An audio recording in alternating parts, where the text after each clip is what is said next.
মেয়েটা ডাক দিয়ে বলে, আব্বা, তোমার আব্বা বলে টাকাটা যদি আমার অন্যায় হয়ে থাকে, আমার অভিযান হয়ে থাকে, আজকে ওয়াদা করলাম, তওবা করলাম, আল্লাহর কসম করে বললাম, আল্লাহর কসম করে বলি, আর কোনদিন তোমার আব্বা বলে ডাকবো না। আমার প্রাণ ভিক্ষা দাও, আমার মায়ের আমাকে ছেড়ে দাও।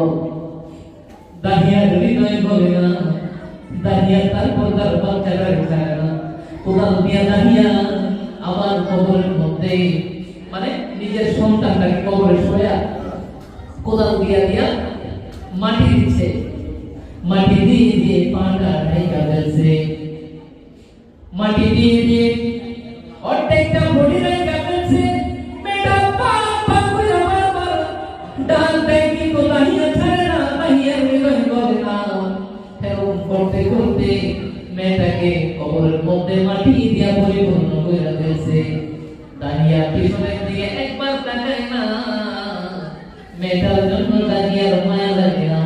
এইভাবে নিজের সোনার চাঁদ, সোনার টুকরা মেয়েটারে জ্যান্ত মাটির নিচে দিয়া দাহিয়া আস্তে আস্তে হেঁটে চলে যায়।